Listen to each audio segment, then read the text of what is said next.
12조 원입니다. 한국이 평택 미군 기지를 짓는데 쏟아부은 돈입니다. 그런데 트럼프가 말합니다. 주한미군 빼겠다고. 한국은 도움을 주지 않았다고. 그 순간 한국 언론은 일제히 불안 보도를 쏟아냈습니다. 그런데 잠깐 멈춰야 합니다. 트럼프의 위협이 진짜로 실행될 수 있는 카드인지부터 검증해야 합니다. 오늘 그 카드의 진짜 크기를 낱낱이 해보합니다. 세상의 주파수를 맞추다. 더 다이얼입니다. 먼저 최근 벌어진 일부터 짚겠습니다. 미국이 독일 주둔 미군 5,000명을 6개월에서 12개월에 걸쳐 철수하겠다고 발표했습니다. 한국 포털 뉴스가 즉각 반응했습니다. 그렇다면 주한미군은 어떻게 되는 거냐는 걱정이 쏟아졌습니다. 배경이 있습니다.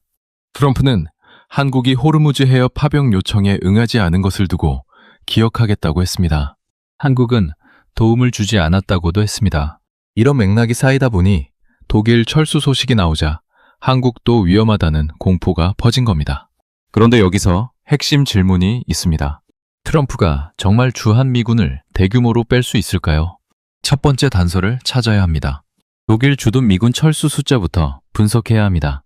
트럼프의 위협과 분노는 어느 때보다 강한데 왜 철수 규모는 5,000명에 그쳤을까요? 이 숫자에는 이유가 있습니다. 2025년 12월 말 기준 유럽 주둔 미군은 약 8만 5천 명입니다. 이 가운데 군무원을 포함한 숫자입니다. 그런데 미 의회는 2025년 12월에 2026 회계연도 국방수권법을 통과시켰습니다. 이 법에는 유럽 주둔 미군을 7만 6천 명 미만으로 45일 이상 줄일 수 없다는 조항이 들어 있습니다. 여기서 경제학 개념이 하나 등장합니다. 예산권이라는 개념입니다. 예산권이란 돈을 어디에 얼마나 쓸지 결정하는 권한입니다.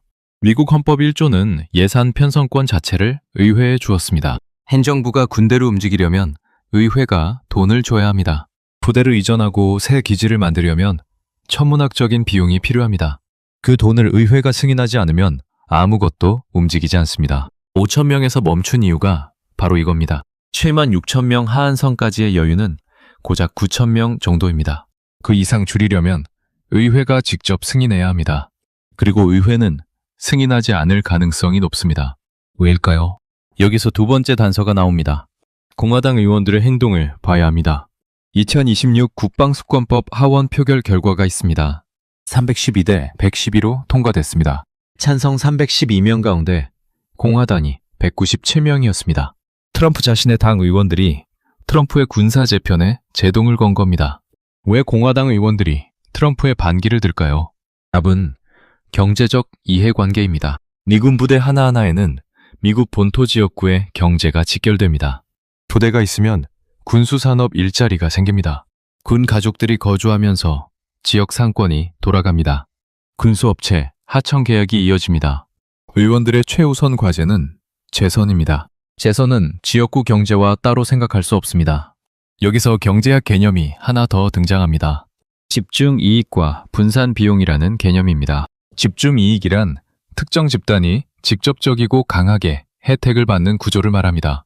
군수산업 지역구 의원들에게 기지 유지는 집중이익입니다. 그래서 그들은 강하게 반대합니다.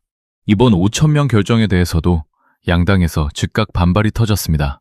공화당 폐역군 출신 의원들이 앞장섰습니다. 나토를 약화시키고 러시아만 도와주는 결정이라고 비판했습니다. 그렇다면 이 패턴이 과거에도 반복됐는지 확인해야 합니다. 세 번째 단서로 넘어갑니다. 2020년 7월로 거슬러 올라가겠습니다. 트럼프 일기 때 마크 에스퍼 국방장관이 발표했습니다. 주동미군 1만 1,900명을 감축하겠다고. 6,400명은 본토로 돌리고 5,600명은 벨기에, 이탈리아, 폴란드로 옮긴다는 계획이었습니다. 결과가 어땠을까요? 단 한 명도 옮기지 못했습니다. 의회가 재배치 예산을 주지 않았습니다. 펜타곤 안에서도 반대가 많았습니다. 부대 이전 비용이 천문학적이었습니다. 2020년 7월에 발표된 그 명령은 6개월 뒤 정권이 바뀌자 동결됐습니다. 2달 뒤 폐기됐습니다. 폐기와 함께 오히려 미군 500명이 추가 배치됐습니다. 1만 1,900명 감축 명령이 오히려 500명 증가로 끝난 겁니다. 미국 외교사를 통틀어 행정부가 의회를 거치지 않고 동맹국 주둔 미군을 대규모로 뺀 사례는 단 한 번도 없습니다. 이것이 역사가 증명하는 사실입니다. 그렇다면 시간이라는 변수는 어떨까요? 네 번째 단서가 나옵니다. 이번 5,000명 철수에는 6개월에서 12개월 시한이 붙었습니다. 즉시 실행이 아닙니다. 이 기간 안에 무슨 일이 있을까요? 2026년 11월 중간선거가 있습니다. 미국 정치사에서 임기 중 치러진 중간선거는 대부분 여당의 패배로 끝났습니다. 트럼프 1기 첫 중간선거였던 2018년에도 공화당은 하원을 잃었습니다. 그 흐름 속에서 국방수권법의 유럽 및 주한미군 감축 제한 조항은 오히려 더 단단해졌습니다. 지금도 공화당이 하원 다수당 지위를 잃게 되리라는 전망이 우세합니다. 민주당이 하원을 되찾으면 같은 일이 반복될 가능성이 큽니다. 5,000명 철수 명령이 1기에 11,900명처럼 한 명도 못 옮긴 채 끝날 가능성을 배제할 수 없습니다. 재정적 제약도 있습니다. 전문가들에 따르면 일부 부대를 옮기는 데만 최소 4년이 걸리고 수천억 달러가 든다고 합니다. 람슈타인 공군기지는 미 유럽 사령관이 의회에 제출한 태세 보고서에서도 유럽과 아프리카, 작전의 핵심 거점으로 명시한 시설입니다. 이것이 의회, 비용, 시간이라는 세 개의 벽입니다. 그렇다면 주한미군은 어떨까요? 자, 이제 주한미군으로 직접 들어가겠습니다. 2026 국방수권법에는 주한미군 28,500명 하한선 조항도 함께 들어갔습니다. 유럽 주둔 미군과 같은 법에 함께 보호됩니다. 그런데 주한미군의 경우 더 강력한 현실적 제약이 있습니다. 평택 미군 기지를 직접 들여다봐야 합니다. 캠프 험프리스라고도 불리는 이 기지는 미국이 보유한 해외 군사기지 가운데 세계 최대 규모입니다. 미 육군이 스스로 태평양 최대의 전력 투사 플랫폼이라고 부릅니다. 면적은 여의도의 5배입니다. 상주 인구만 45,000명에 이릅니다. 주한미군 사령부, 미 8군, 이사단 본부, 한미연합사령부, 유엔군 사령부가 모두 이 한 기지에 모여 있습니다. 여기서 돈의 흐름을 직접 추적해 보겠습니다. 이 기지를 짓는데 얼마나 들었을까요? 2007년에 착공해서 2022년 한미연합사령부 이전을 완료하기까지 15년이 걸렸습니다. 총 확장 사업비는 110억 달러입니다. 하나로 약 12조 원이 넘습니다. 이 돈을 단계별로 쪼개보겠습니다. 먼저 부지입니다. 한국이 토지를 제공했습니다. 다음은 건설비입니다. 전체 건설비의 90% 이상을 한국이 부담했습니다. 여기서 미국이 부담한 건설비는 10%가 채 안 됩니다. 그 다음은 시설 운영비입니다.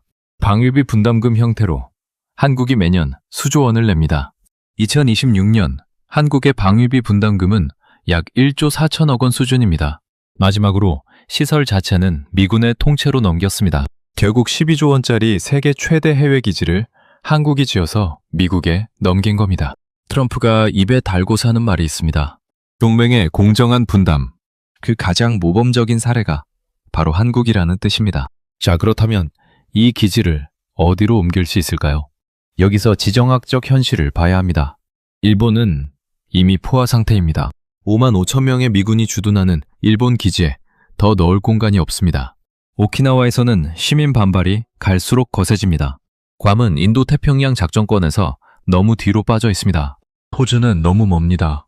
필리핀이 강화된 방위협력협정으로 미군에 개방한 9개 거점은 사령부급 시설을 흡수할 규모가 못 됩니다. 대체할 곳이 없습니다. 평택 미군 기지를 비우는 순간 미국은 자기 인도태평양 전략의 핵심 거점을 잃습니다. 여기서 경제학 개념 하나가 등장합니다. 외몰 비용이라는 개념입니다. 외몰 비용이란 이미 써버려서 되찾을 수 없는 비용을 말합니다. 12조 원이 이미 평택에 박혀 있습니다.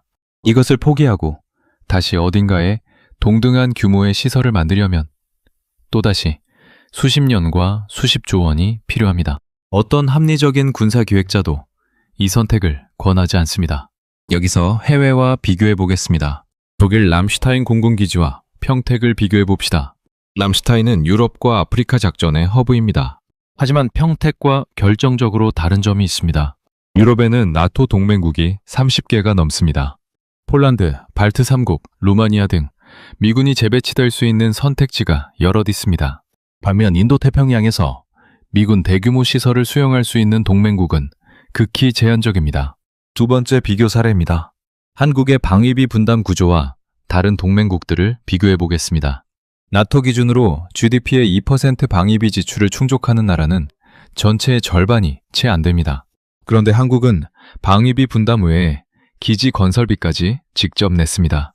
비율로 따지면 주요 동맹국 가운데 가장 많이 부담한 나라 중 하나입니다. 트럼프가 불만을 가질 나라로 한국을 지목하는 건 논리적으로 모순입니다. 그렇다면 트럼프가 실제로 꺼낼 수 있는 최대치는 얼마나 될까요? 2025년 5월 월스트리트 저널이 흘린 보도가 있습니다. 주한미군 4,500명 재배치 아닙니다. 이것이 트럼프가 의회와 중간선거, 평택의 벽을 안고 현실적으로 꺼낼 수 있는 상한선이라는 분석입니다. 4,500명은 주한미군 28,500명의 약 15% 수준입니다.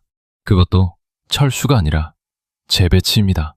주한미군의 기동군화 명목으로 단기 순환근무 비중을 늘려 의회가 정한 병력, 하한선을 우회하는 형태가 그가 시도해 볼 수 있는 최대치라는 겁니다. 일부에서 거론되는 1만 명 이상 감축은 현실성이 전혀 없다는 게 전문가들의 대체적 평가입니다. 미국의 인도태평양 군사전략에서 평택을 대체할 곳이 없기 때문입니다. 거기에 한국의 지정학적 가치가 더해집니다. 여기서 잠깐 한국의 경제적 가치를 들여다봐야 합니다. 한국이 미국에게 어떤 가치를 갖는지 돈으로 환산해 봅시다. 첫 번째는 조선업입니다. 한국은 세계 선박수주 점유율 1위 국가입니다. 2024년 기준 전 세계 발주 선박의 40% 이상을 한국 조선소가 가져갔습니다. 미 해군은 함정 유지 보수와 건조 역량이 부족합니다. 한국 조선소와의 협력 없이는 미 해군 전력 유지가 어려운 구조가 됐습니다. 두 번째는 반도체 공급망입니다. 삼성전자와 SK하이닉스는 전 세계 메모리 반도체 시장의 70% 이상을 점유합니다. HBM이라는 AI 가속기용 고대역폭 메모리는 SK하이닉스가 사실상 독점 공급합니다. 미국의 AI 패권은 한국 반도체 없이 유지되지 않습니다. 세 번째는 한국의 지리적 위치입니다. 중국, 러시아, 북한을 동시에 견제하는 최전선입니다. 이 세 가지 가치를 포기하면서 미국이 한국에서 의미 있게 발을 빼는 것은 자기 이익에 반하는 선택입니다. 협박이 늘어난다는 것은 역설적으로 동맹의 협조 없이는 미국 시스템이 굴러가지 않는다는 신호입니다. 자, 앞으로 이 상황은 어떻게 전개될까요? 세 가지 시나리오를 봐야 합니다. 첫 번째는 중간선거 이후 시나리오입니다.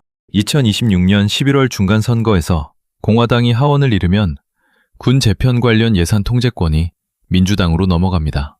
이 경우 트럼프의 주한미군 관련 위협은 사실상 실행 불가능에 가까워집니다. 반대로 공화당이 하원을 유지하더라도 공화당 내부에 친군사 의원들이 제동을 걸 가능성이 큽니다. 두 번째 시나리오는 순환 근무 비중 확대입니다. 트럼프가 의회 하한선을 우회하기 위해 상주 병력 대신 순환 배치 비중을 늘릴 수 있습니다.